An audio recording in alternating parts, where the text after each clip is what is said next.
What a joy and a privilege to be here again with you in Jakarta. Sungguh suatu sukacita dan kehormatan untuk kembali bisa bersama saudara di Jakarta. I thank God for this privilege. Bersyukur untuk kehormatan ini. And would you please help me appreciate Pastor Jimmy? Bisa juga kita apresiasi Pastor Jimmy. We love his visionary apostolic leadership. Kami sangat suka dengan visi kepemimpinan apostoliknya. Every time I come around him, I get inspired even more. Setiap kali ada dekat dia, saya selalu terinspirasi lebih And I lagi. thank God for all the pastoral team here at IFGF. Bersyukur untuk seluruh pastoral tim juga di sini di IFGF. You have some of the wonderful people in the world Dan Anda ini orang-orang yang wonderful, as your pastors. seperti pastors Anda. Please help me appreciate them. Come on. Kita juga beri tepuk tangan untuk para pastors yang ada depan sini. Pastor Joshua, Pastor Josh, Pastor Erna, Pastor Erna. praise God, Pastor Daniel. Daniel tentunya. Praise God. Puji Tuhan.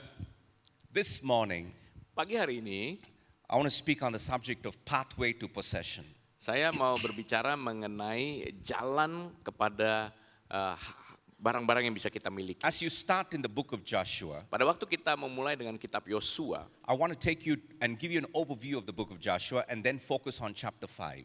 saya mau berikan overview dulu dari kitab Yosua, kemudian kita fokus di pasal yang kelima. You know, I love the book of Joshua. Dan saya senang kitab Yosua, It is a very interesting book. karena ini adalah kitab yang menarik It is a book that talks about the faithfulness of God dan berbicara mengenai kesetiaan Allah. and how God is faithful to fulfill his promise in the lives of his people. Dan bagaimana Allah setia untuk mengenapi janjinya di dalam kehidupan umatnya. The promise that God made to Abraham about a land has been fulfilled in the book of Joshua. Janji yang diberikan kepada Abraham mengenai tanah dan itu digenapi di kitab Yosua. But it's still a very interesting book because it begins with a funeral and ends with 3 funerals. Dan menarik karena mulainya dengan satu pemakaman dan kemudian diakhiri dengan 3 pemakaman. Why would you start a book with such a sad story of a funeral and end with 3 funerals when it's about the fulfillment of God's promises? Kenapa mulainya dengan cerita yang sedih, pemakaman, dan kemudian diakhiri dengan 3 pemakaman, padahal berhubungan It dengan starts with the janji funeral of Moses and it ends with the funeral of Joshua and Eliezer and the burial of Joseph's bones. Dan dimulai dengan pemakaman dari Musa, diakhiri dengan pemakaman dari Joshua, Eliezer, dan juga tulang belulang dari Yusuf.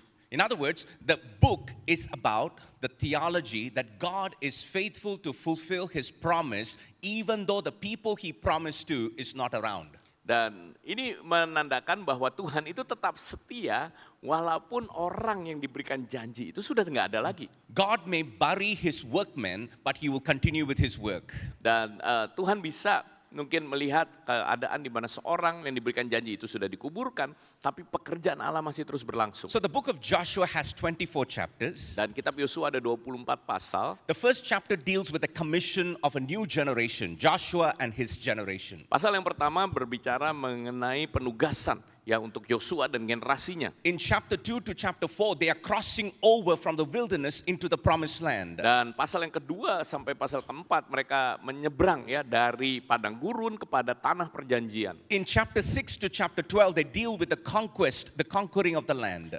Pasal 6 sampai 12 mereka menaklukkan tanah itu. And from chapter 13 all the way to chapter 24, the Lord fulfills his covenant by distributing the land to the tribes. Dan pasal 13 sampai 24 Tuhan mengenapi janjinya dan membagikan tanah itu kepada suku-suku Israel. But I deliberately left one chapter, Saya tadi lewatin satu pasal ya, chapter 5. yaitu pasal 5. After they crossed over, Setelah mereka menyeberang and before they could start conquering the land, dan sebelum mereka mulai menaklukkan tanah itu, God had an important business for them. dan Tuhan ada satu urusan yang penting kepada And mereka. that chapter deals with consecration. Dan pasal itu berbicara mengenai pengudusan. I want to give you one principle. Saya mau berikan satu prinsip. The principle is this: consecration precedes conquest. Bagaimana pengudusan itu mendahului penaklukan. As a new generation prepares to enter into the promises of God, enter into the future and possess the land, they need to be consecrated again back to the Lord. Sebagai generasi yang baru, generasi yang siap untuk menaklukkan, mereka harus kembali untuk dikuduskan bagi Tuhan. See, God is faithful to fulfill his promise. Dan Tuhan itu setia untuk mengenapi janjinya. But the people ought to be ready to possess the promise. Tapi umat harus siap untuk mengambil setiap janjinya There itu. is one verse I love in the book of Joshua. It is found in Joshua chapter 21 and verse 45. Dan ada satu ayat yang saya suka, yaitu Yosua 21 ayat 45. It says, not one word of all the good promises that the Lord had made into the house of Israel had failed, all came to pass. Dari segala yang baik yang dijanjikan Tuhan kepada kaum Israel, tidak ada yang tidak dipenuhi. Semuanya terpenuhi. How many of you would say amen to that? Berapa yang bisa bilang amin pada itu? Not one promise failed, all promises came to pass. Nggak ada satupun yang tidak dipenuhi. Semua janjinya terpenuhi.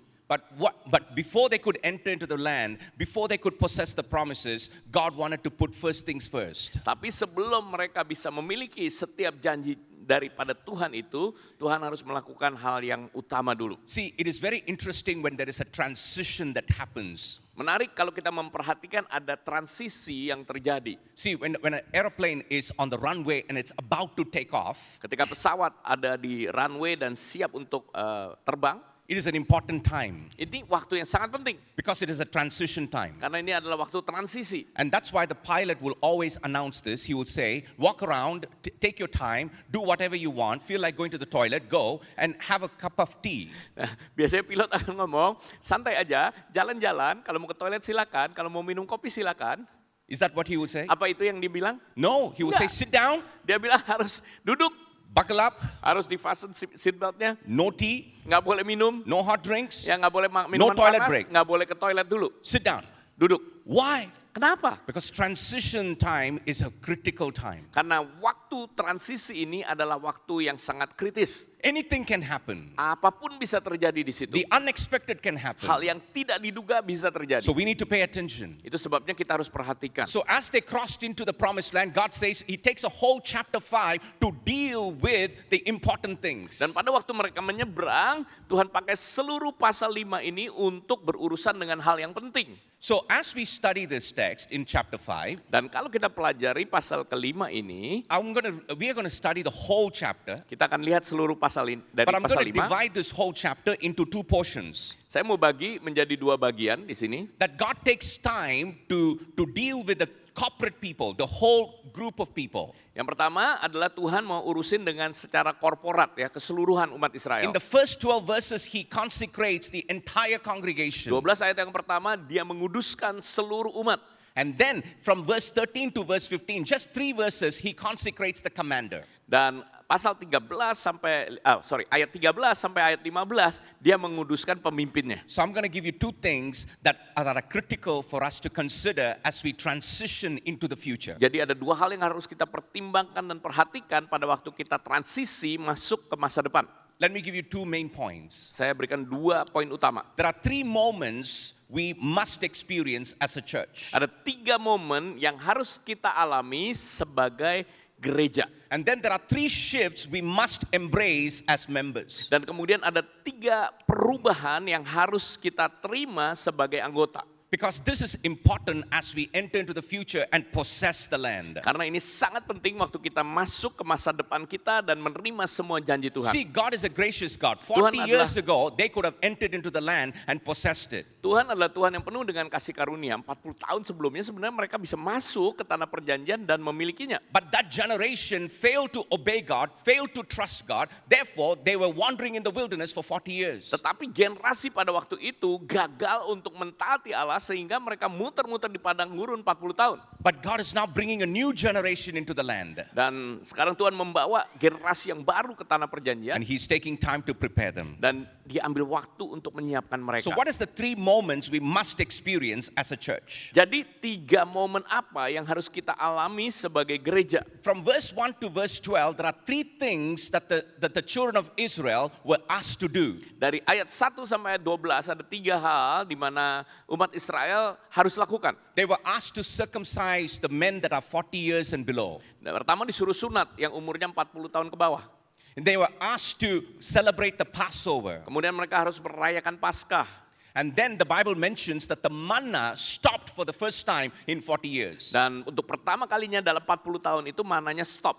So these three things are critical moments for us to understand. Jadi ini adalah momen-momen penting yang harus kita pahami. So in verse 3 it says, Joshua made flint knives and circumcised the sons of Israel at Kiriath Harlat. Ayat 3, lalu Yosua membuat pisau dari batu dan disunatnya lah orang Israel itu Verse di 10. Bukit Kulit-Katan. Verse 10 says they kept the Passover on the 14th day. Dan ayat 10, mereka merayakan Paskah pada hari yang ke-14. And then verse 12 says the manna ceased the day after they ate of the produce of the land. Ayat 12, berhentilah mana itu pada keesokan harinya setelah mereka makan hasil negeri itu. So what does these three things mean? Jadi apa artinya tiga hal ini?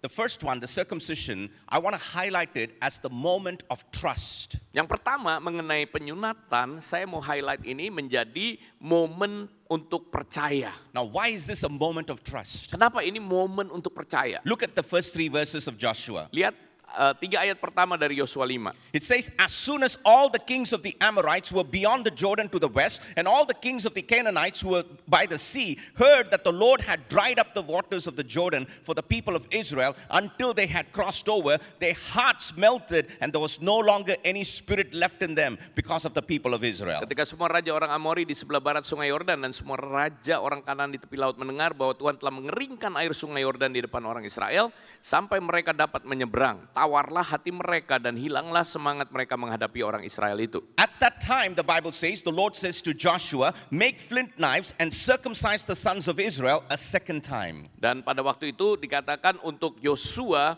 membuat pisau dan menyunat orang Israel untuk kedua kalinya. So Joshua made flint knives and circumcised the sons of Israel at Gibeath Harlat. Lalu Yosua membuat pisau dari batu dan disunatnya orang Israel itu di Bukit Kulit-Katan. See, the Bible says that they crossed into the promised land now. Jadi mereka sudah menyeberang masuk ke tanah And they are perjanjian waiting to possess the land. dan mereka lagi bersiap-siap untuk menaklukkan tanah But itu. the first thing God says is, I want you to circumcise those men who have not been circumcised. These are the men who were born in the wilderness. Tapi Tuhan bilang harus disunat dulu nih. Ini orang-orang pria yang lahir di dalam padang gurun yang umurnya 40 tahun ke bawah. And the Bible says Joshua did not question anything, he just circumcised the men. Dan Yosua nggak nanyakan apa-apa, dia langsung sunat aja orang-orang It itu. was a moment of trust. Ini adalah momen dia percaya kepada Tuhan. I want to put on your thinking caps and think with me. Coba saudara pikirkan bersama-sama dengan saya. If I were Joshua, I would have argued with God. Kalau saya Yosua, pasti saya argumen dulu dengan I would Tuhan. have said at least three things are wrong in this scenario. Dan saya bilang mungkin ada 3 hal nih mestinya nih yang salah nih. The first thing that will be wrong is the wrong timing. Ini kan waktu yang salah. Verse 1 says, the kings of the Amorites and the king of the Canaanites, they are all afraid in their heart because of the children of Israel. Ya, orang-orang raja Amori semua yang ada di sana, mereka udah ketakutan sebenarnya terhadap orang Israel. They feel there's no energy for them to fight. Kayaknya udah nggak ada kekuatan untuk berperang. The morale of the Israelites are very strong. Dan moral orang Israel lagi kuat-kuatnya. Now is the time to strike the enemy. Waktunya untuk menghabiskan musuh. It will be strategically an important time to go and strike first, strike hard, and no mercy. Ini waktu yang strategis untuk menyerang, menaklukkan, dan tidak ada ampun. But God says to Joshua, circumcise all the warriors. Tapi Tuhan bilang kepada Yosua, ini prajurit-prajuritmu sunatin semua. The second thing I would have said is, Lord, this is the wrong place. Nah, kedua mungkin saya akan tanya sama Tuhan, Tuhan ini Because we tempat were yang wandering salah. in the wilderness for 40 years. Ini kan udah 40 tahun muter-muter di padang gurun. No one would cross into the wilderness to fight us. Ya nggak ada lagi yang akan bertempur ketika kita sudah menyeberang. So if you ask me to circumcise then, Kalau waktu dulu kamu minta sunat, we will be safe from our enemies. ya kan kita aman-aman aja sama orang di padang gurun. But now we are in their territory. Sekarang kita nih udah masuk daerahnya They are musuh. waiting for a vulnerable time. Mereka lagi tunggu waktu kita nggak siap. So if I take all my warriors and snip, Kalau saya ambil semua prajurit saya dan potong gitu, they can't fight mereka kan nggak bisa They can't bertempur. walk. Mereka jalan aja for a susah few weeks. untuk beberapa minggu. They need time to heal. Mereka perlu waktu untuk sembuh. It will be the wrong place. Ini tempat yang salah. I'm unnecessarily exposing my children and my women. Dan akhirnya bahaya sekali untuk para wanita dan anak-anak. And the third thing I would have said is, Lord, it's the wrong people. Dan ketiga mungkin saya bilang ini orang-orang yang salah Tuhan. If you ask me to circumcise an 8-day-old baby or even children that are up to 18 years old, I would happily do it. Yeah. But if you ask me to circumcise all the 20-year-old to 40-year-old, they need to fight. Ya, kalau orang-orangnya yang disuruh disunat adalah umur bayi 8 hari sampai 18 tahun lah, mungkin itu oke. Tapi kalau 20 sampai 40 kan mereka harus berperang. But the Bible says Joshua did not question God at all. Tapi Alkitab katakan Yosua nggak tanya atau nggak argumen sama Tuhan. It was a moment of trust. Ini adalah momen dia percaya penuh kepada He Tuhan. said, God says circumcise, I circumcise. Kalau Tuhan bilang sunat, saya sunat. I want to ask you this question. What does circumcision actually mean? Saya mau tanya kepada saudara, maksudnya apa sih sunat itu? Why just cut the foreskin? Kenapa harus diambil kulitnya? What was God wanting to deal with? Apa sih yang Tuhan mau bereskan di situ? Let me give you the principle. Circumcision deals with the consecration of your heart. Penyunatan berhubungan dengan pengudusan hati saudara. The Bible says in Deuteronomy chapter 30 and verse 5 and 6. Di Ulangan 30 ayat 5 dan 6. The Lord your God will bring you into the land that your fathers possess, that you may possess it, and he will make you more prosperous and numerous than your fathers. Tuhan Allahmu akan membawa engkau masuk ke negeri yang sudah dimiliki nenek moyangmu dan engkau pun akan memilikinya pula. Ia akan berbuat baik kepadamu dan membuat engkau banyak melebihi nenek moyangmu. And the Lord your God will circumcise your heart and the heart of your offspring so that you will love the Lord your God with all your heart, with all your soul, that you may live. Dan Tuhan Allahmu akan menyunat hatimu dan hati keturunanmu sehingga engkau mengasihi Tuhan Allahmu dengan segenap hatimu dan dengan segenap jiwamu supaya engkau hidup. Circumcision is not just the cutting away of a foreskin, it's the cutting away of the foreskin of your heart so that you will love God and obey him and trust him fully. Penyunatan bukan sekedar berbicara mengenai kulit yang dipotong, tapi bagaimana ada sunat di hati sehingga engkau bisa percaya kepada Tuhan dengan segenap hati. You know why this is important? Kenapa ini penting?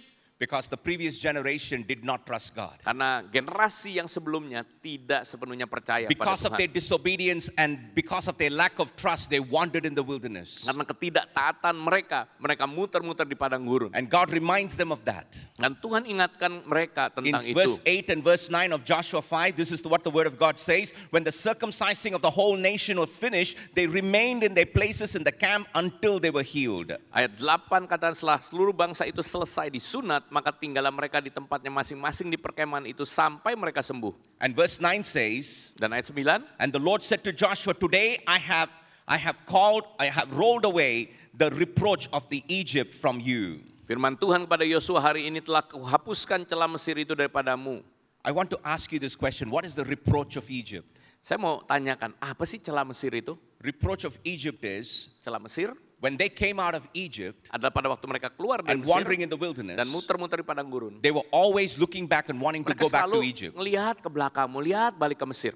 They fell in love with Egypt. Mereka jatuh cinta They sama left Mesir. Egypt, but Egypt was still in them. Mereka tinggalkan Mesir, tapi Mesir masih ada di hati mereka. And that was the shame. That was the reproach. Dan itulah celahnya. They disobeyed God. Mereka tidak taat kepada Tuhan. They failed in trusting Him. Dan mereka gagal untuk So percaya they kepada wandered in the Tuhan. wilderness. Mereka muter-muter di padang But gurun. God says, today, Dan Tuhan katakan this hari new ini, generation obeyed me. generasi yang baru ini taat They kepadaku. trusted me. Mereka percaya kepadaku. And they circumcised their Dan heart. mereka menyunat hati mereka. And therefore, I remove that reproach. Dan itu sebabnya aku hapuskan celah Mesir itu. Haleluya. Haleluya.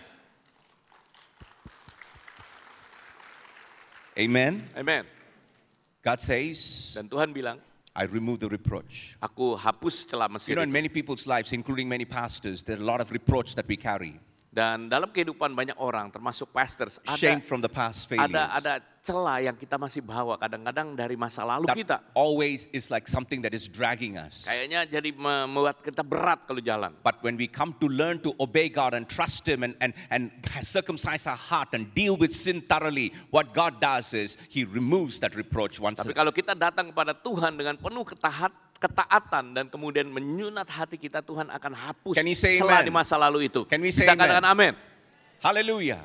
Haleluya. Verse 6 says, Ayat 6 katakan, for the people of Israel walked 40 years in the wilderness until all the nation, the men of war who came out of Egypt perished because they did not obey the voice of the Lord. sebab 40 tahun lamanya orang Israel itu berjalan melalui padang gurun sampai habis mati seluruh bangsa itu, yakni prajurit yang keluar dari Mesir yang tidak mendengarkan firman Tuhan. What was the reproach? Apa celahnya tadi?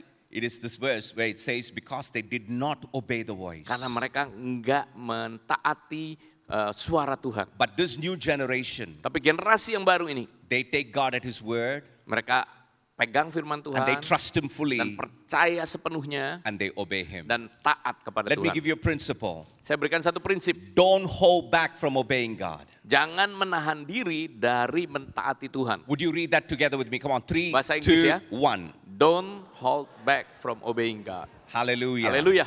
The second moment was a moment of thanksgiving. Momen yang kedua adalah momen pengucapan syukur. The Bible says they were asked to celebrate the Passover. Mereka dikatakan untuk merayakan Paskah. So they kept the Passover on the 10th day, on the 14th day. Dan hari yang ke-14 mereka merayakan Paskah. They haven't been able to celebrate it for a long time in the wilderness. Dan di padang gurun udah waktu cukup lama mereka nggak bisa But merayakan now the new Paskah. generation, God says, now celebrate the Passover. Tapi sekarang generasi yang baru, ayo kamu rayakan Paskah. The Bible is very clear in Exodus chapter 12 and verse 48 that no uncircumcised person can participate. Dan di Keluaran 12 ayat 48 dengan sangat jelas dikatakan tidak seorang pun yang tidak bersunat In boleh other words, they need memakannya. to be circumcised first, Dengan kata lain mereka harus disunat dulu and now they celebrate the Passover. dan mereka kemudian merayakan Paskah. What is a Passover? Apa sih Paskah itu? It is a reminder of how God delivered them from Egypt. Ini mengingatkan mereka bagaimana Tuhan melepaskan mereka dari Mesir. They didn't deserve to be delivered, Dan mereka sebenarnya nggak layak untuk dilepaskan, and God delivered them. tapi Tuhan lepaskan mereka. It reminded them of God's grace upon their life. Dan mengingatkan mengenai kasih karunia Tuhan dalam kehidupan mereka. God delivered them from 400 years of slavery overnight. Dan Tuhan lepaskan mereka dari 400 tahun perbudakan dalam semalam. But what did they do in the wilderness? Tapi apa yang mereka lakukan They di padang murmured, they gurun? complained. Mereka komplain, mereka berkeluh kesah terus. But today, God Tapi says to hari them, ini, I Tuhan want you bilang, to remember Aku mau kamu ingat my grace. kasih karuniaku. I want to give you a principle. Saya mau berikan satu prinsip Don't juga. take God's grace for granted. Jangan anggap enteng dan sia-siakan kasih karunia We Tuhan. don't deserve anything from God. Kita nggak layak untuk terima apapun It is dari by His Tuhan. grace He delivers us from Egypt. Dengan kasih karunia-Nya Dia lepaskan kita It is by His grace He brings us into the promised dan land. membawa kita masuk ke dalam tanah perjanjian. It's not because we deserve it. Bukan karena kita layak It's not because we qualify for it. atau kita memenuhi But kualifikasinya, because God is faithful to His promise. tapi karena Tuhan setia kepada And the janjinya. people of God said, Dan setiap umat Tuhan katakan, Amen. Amen. Romans chapter 11 and verse 6 is a favorite verse of mine. Roma 11 ayat 6, ayat favorit saya. It says, if it is by grace, it is no longer on the basis of works. If it is by works, then it's no longer on the basis of grace. Tapi jika hal itu terjadi karena kasih karunia, maka bukan lagi karena perbuatan. Sebab jika ia tidak demikian, maka kasih karunia itu bukan lagi kasih karunia. It is not because of my works that I receive it. It is because of the grace of God I receive it. Bukan karena pekerjaanku aku dapat, tetapi karena kasih karunia Tuhan aku bisa terima. And all the people who have experienced grace say, Dan semua Amen. yang sudah mengalami kasih karunia boleh katakan? Only few. Hanya beberapa. 3, 2, 1. Come on. Hallelujah. Alright. The third one, the moment of truth. Yang ketiga adalah suatu momen kebenaran. In other words, in verse 11 and verse 12, the Bible says something about the manna. Dan ayat 11-12 berbicara mengenai sesuatu yang disebut mana. The day after the Passover, on the very day they ate of the produce of the land, unleavened cakes and parched grain. Lalu pada hari sesudah Paskah mereka makan hasil negeri itu, yakni roti yang tidak beragi dan benih gandum pada hari itu juga. And the verse 12 says, and the manna ceased the day after they ate the produce of the land. And there was no longer manna for the people of Israel, but they ate of the fruit of the land of Canaan that year. Lalu berhentilah mana itu pada keesokan harinya setelah mereka makan hasil negeri itu. Jadi orang Israel tidak beroleh mana lagi. Tetapi dalam tahun itu mereka makan yang dihasilkan tanah Kanaan. The Holy Spirit, when He writes this, He keeps repeating, manna stopped, no longer manna, no longer manna the day after they ate the fruit of the land. Dan pada waktu mereka makan buah dari tanah perjanjian itu, Roh Kudus ya berulang kali mengulang-ulang, berhentilah mana itu. What is manna? Apa mana? You know, some Bible scholars say manna means, what is it? Ya, ada yang bilang mana itu apa sih? Gitu. Every single day they What keep is it? asking, what is it? Tiap hari dapat. It is Apa sih angels' ini? food. Dan ini makanan malaikat. It is a bread from heaven. Adalah roti dari surga. But one rabbi said this, Tapi satu rabi mengatakan ini. because they don't know what is it, Karena mereka nggak tahu apa ini, it can be anything you want. bisa jadi apapun yang kau mau. That means I could have eaten every day nasi lemak. Bisa makan nasi lemak tiap hari ini. It will taste like nasi lemak. Rasanya kayak nasi lemak. Sate. Atau sate. No, no. Bukan ya. I want you to think about this. Coba God pikirkan gave them ini. bread from heaven every single day for 40 years. Tuhan berikan roti dari surga setiap hari selama 40 tahun. When in the wilderness they can't produce with the work of their hands, God produced it for them. Dan mereka nggak bisa dapatkan dengan hasil tangan kerja mereka, Tuhan kasih kepada mereka. But the day came, the Bible says, the manna ceased. Tapi hari yang itu datang ketika mananya berhenti. When was that day? Kapan hari itu? The day when they ate from the fruit of the land. Now they sow, they reap, and they take and they eat. Hari setelah mereka bisa makan hasil dari negeri itu. Ya mereka bisa menanam, mereka bisa menuai dan makan. The Bible says there's a shift that happens. Ada satu shift, pergeseran, perubahan yang One terjadi. day I was thinking about this. Satu hari saya pikirkan tentang ini. If I was God, I would have stopped manna a long time ago. Kalau saya Tuhan, saya berhentiin mananya udah lama. I bring them out into the wilderness. Masukin mereka mereka muter di padang gurun. I deliver them with a mighty hand. Dan saya udah lepaskan mereka dengan And I tangan. feed them with manna from Tuhan, dan heaven. kasih mana dari surga. And then what do? They complain. Dan waktu di padang gurun mereka komplain aja. Imagine if you keep hearing complain. Bayangin ya kalau saudara dengerin komplain gitu ya, keluh You kesah. give them udah good dikasih food, makan, fresh food every dikasih day. makanan tiap hari, But they are not grateful. tapi mereka nggak They bersyukur. keep complaining. Ah, ngeluh aja terus. This is what I would have said. Saya mungkin akan bilang begini, Michael, Michael, Gabriel, Gabriel, stop, no more manna. stop, nggak ada lagi kasih mana. Let them starve for a few days. Biarin lapar dulu lah beberapa hari. Maybe if they starve for a few months, Nanti mungkin beberapa bulan, they will appreciate the manna. mungkin mereka akan They'll be menghargai more mana, grateful. ya, dan mereka akan bersyukur. I'm so thankful I'm not God. Nah, saya bersyukur juga saya bukan Tuhan, ya. I'm so thankful that God is not like man. Dan saya bersyukur Tuhan nggak seperti manusia. God was so faithful, God was so gracious, God was so loving. In spite of their failure, God kept giving the manna. Tuhan tetap setia, Tuhan baik, dan apapun yang manusia lakukan pada waktu itu dia tetap berikan mana. But there is one day when God says, enough, manna stops today. From here on, you're no longer waiting for manna. Now you work and you eat. Dan hari itu tiba ketika Tuhan bilang, mana akan berhenti dan sekarang kau bekerja dan kau akan makan. I believe there are two zones that people of God we live.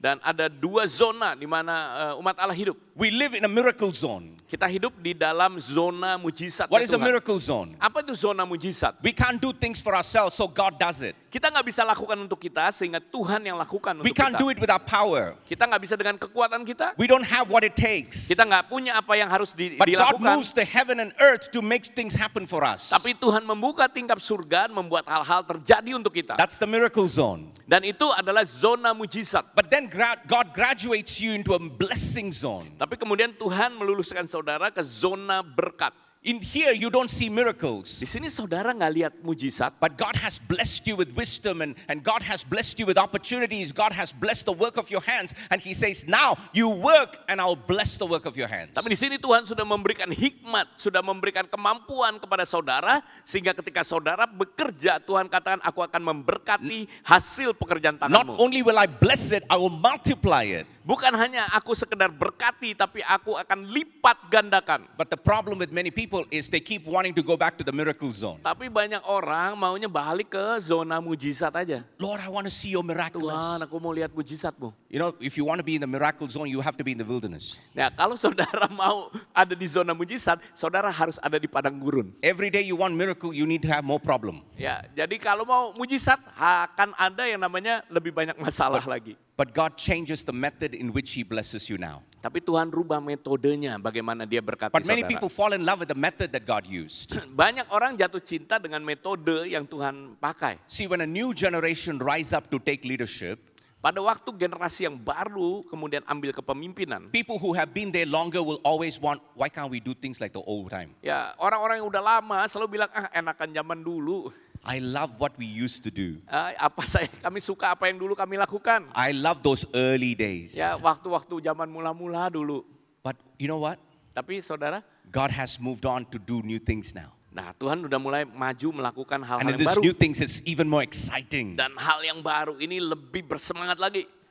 And the people of God said, Dan umat Tuhan katakan, The amen went down a lot. Amennya turun lagi sedikit. The people of God said, Yang umat Allah katakan, amin. so let me give you a principle. Don't fall in love with the method God used. Jadi prinsipnya begini, jangan jatuh cinta dengan metode yang Allah gunakan. So there are three things he says to the whole congregation. Jadi ada 3 hal yang Tuhan katakan kepada seluruh It umat. was a moment of trust when they did circumcision. Ada momen percaya ketika mereka disunat To fully obey God. untuk benar-benar sungguh taat kepada Tuhan. It's a moment of thanksgiving when they celebrated the Passover. Ada momen ucapan syukur ketika mereka merayakan Because they Paskah. realize it's not by their works, it's by His grace. Karena bukan dengan kekuatan mereka, tapi dengan kasih karunia Tuhan. And when the manna ceased, they realized, I don't want to fall in love with the method God used, I fall in love with God Dan Himself. ketika mananya berhenti, mereka kata, aku nggak mau jatuh cinta dengan metodenya Tuhan, tapi dengan apa yang Tuhan kerjakan. The second thing is, in the pathway to possession, there are 3 shifts we must embrace as members. Dan kemudian ada 3 perubahan yang harus kita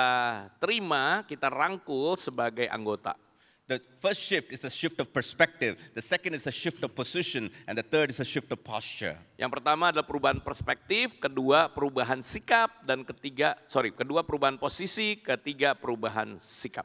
In other words, what is the shift of perspective? Apa sih perubahan perspektif itu? We have to move away from the problem of man to the person of God. Kita harus bergerak ya, bergeser dari masalahnya manusia kepada pribadinya Allah. The Bible says in verse 13 that Joshua was by Jericho, he lifted up his eyes and he looked at something.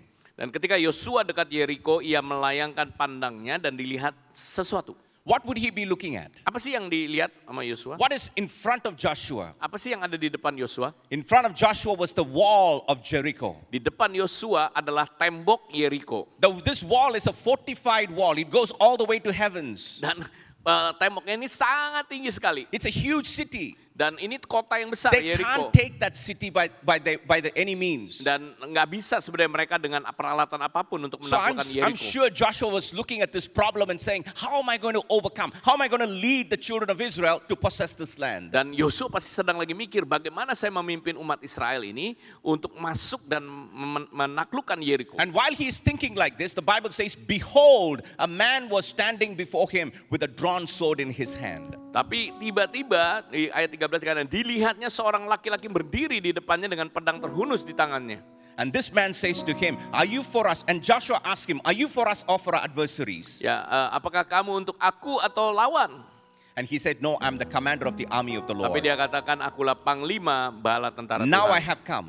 Dan sekarang aku sudah datang. And Joshua fell on his face to the earth and worshipped and said to him, what does my Lord say to the Dan servant? sujud Yosua dengan mukanya ke tanah dan lalu berkata, apa yang akan dikatakan Tuanku kepada hambanya The ini? first thing that God shifts in his life is the shift of perspective. Jadi perspektif yang pertama ini. Don't Yang- focus on the problem. Jangan fokus sama masalah. God sends his person. Tapi lihat Tuhan sebagai pribadi. This commander of the Lord has come. Ya, panglima bala tentara ini udah datang. And this commander of the Lord is none other than Christ himself. Dan panglima bala tentara ini adalah Yesus That's why sendiri. the Bible says that Joshua bowed face down and worshipped him. Itu sebabnya Yosua sujud dengan mukanya ke tanah dan menyembah dia. In any circumstance that we face as we enter into the future, we need to focus not on the problem, but on the person of God. Dalam setiap masalah ya, jangan fokus pada masalahnya, tapi fokus kepada pribadi The Allah. second one is the shift of position. Yang kedua adalah perubahan posisi. I want to give you a principle from a siding God to a sovereign God. Dari Tuhan yang berpihak kepada Tuhan yang berdaulat. In verse 13, Joshua actually asked him a question, are you for us or for our adversaries? Dan- And the man replied, no, but I am the commander of the army of the Lord. Tadi di ayat 13 ketika Yosua bertanya, kawan engkau atau lawan? Tapi jawabnya bukan, tapi akulah panglima bala tentara Tuhan. See, I love this question Dan and I saya- love the answer. Senang pertanyaannya dan juga jawabannya. The answer is very puzzling. Dan jawabannya sungguh luar biasa. If I meet God Kalau saya berjumpa dengan Tuhan, and I ask God, God, are you for me or for my enemy? ya, lalu saya tanya, kamu ini untuk saya atau bela musuh saya? And God says, I'm not for you, I'm not for your enemy. Dan Tuhan bilang, aku nggak bela kamu, nggak bela musuhmu. I'm just God. Saya ini Tuhan. In other words, we want God to take sides. Seringkali kita maunya Tuhan bela kita, bela kita. Because if God is on my side, I will win. Karena kalau Tuhan ada di pihak kita kan kita menang. That's what Joshua wanted. Itu Yosua maunya begitu. But you know what God said? Tapi Tuhan bilang apa? I'm not on your side. Aku bukan di pihak kamu loh. I'm not on your enemy's side. Juga bukan di pihak musuh. I'm on God's side. Tapi aku adalah pihak In other Allah. words, what is important is not whose side God is on. What is important is, am I on God's side? Ya, yang penting bukan Tuhan itu ada di pihak mana, tapi apakah kita ada di pihaknya Allah. Because God has a plan. Karena Tuhan pun punya rencana. And God will fulfill that plan. Dan Tuhan akan menggenapi God rancangannya. made a promise. Dan Tuhan buat janji, God will fulfill that Tuhan akan promise. menggenapi janjinya. I have to work with God, Saya harus bekerja bersama Tuhan. not God work with me. Bukan Tuhan yang bekerja buat saya. I align myself to the plan of God. Saya harus menyelaraskan diri saya dengan rancangannya Tuhan. As long as I'm on God's side, Selama saya ada di pihaknya Allah, God is sovereign. Tuhan itu Tuhan yang He berdaulat. will make it happen. Dan dia akan membuat itu terjadi. We will possess the Dan land. kita akan menerima tanah itu. Hallelujah. Haleluya. 3 times in the book of Deuteronomy chapter 9, Di dalam kitab Ulangan pasal 9 ada 3 kali. from verse 4 to verse 6, God says this, Ayat 4 sampai 6 Tuhan bilang gini.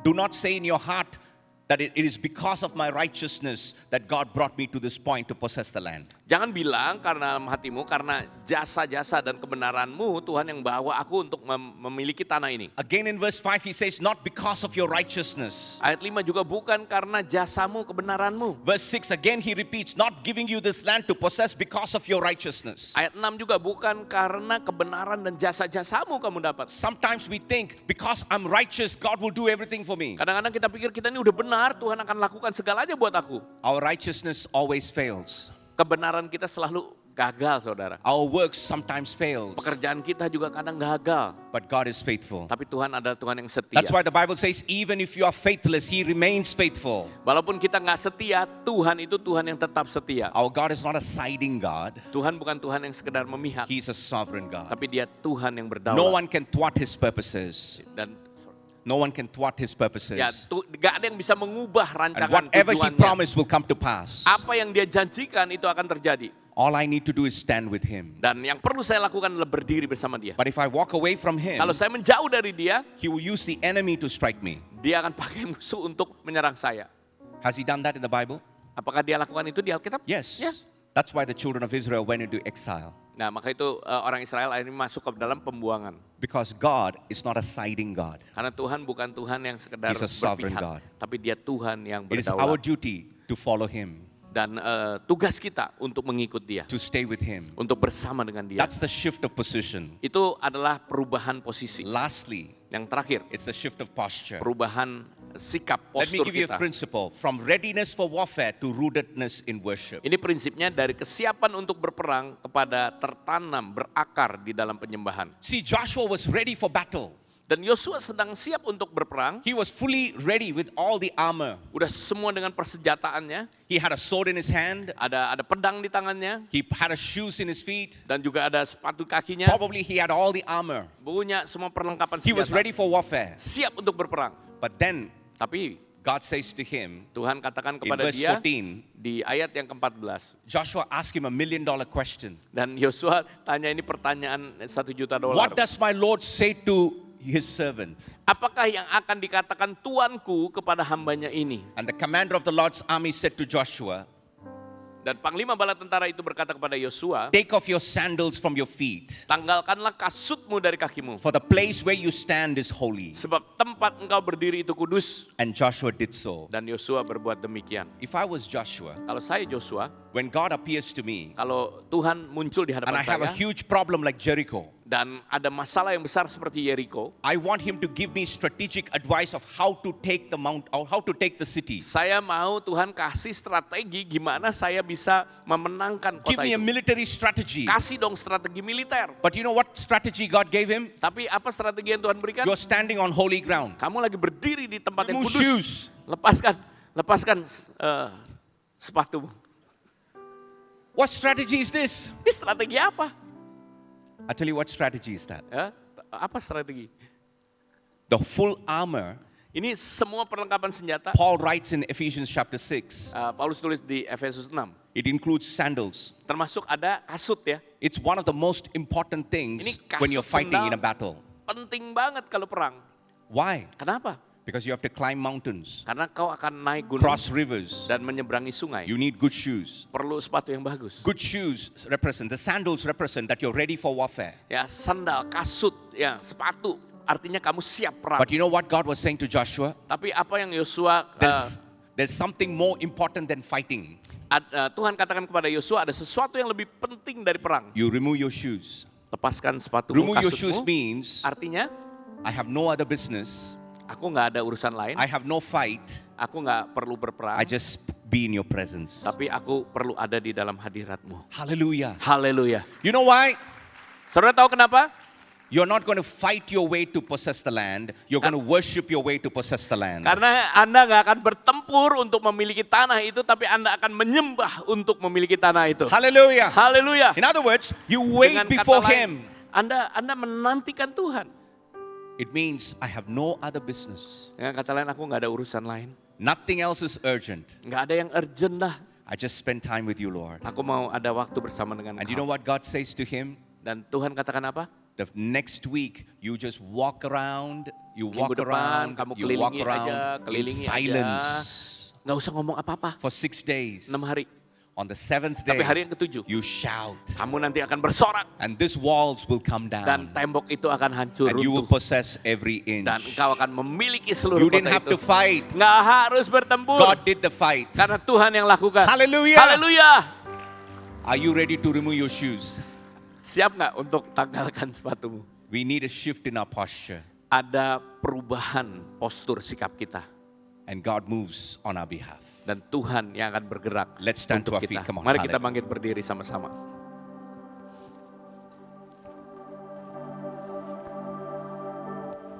Bapak Surgawi, terima kasih untuk firman yang telah ditabur di hati kami semuanya. Firman yang begitu jelas, firman yang begitu tajam.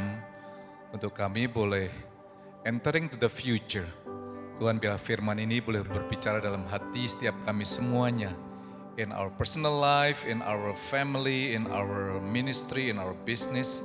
Apapun yang kami lakukan ya Tuhan. Tuhan, terima kasih untuk kebenaran-Mu, terima kasih untuk kebaikan-Mu ya Bapa.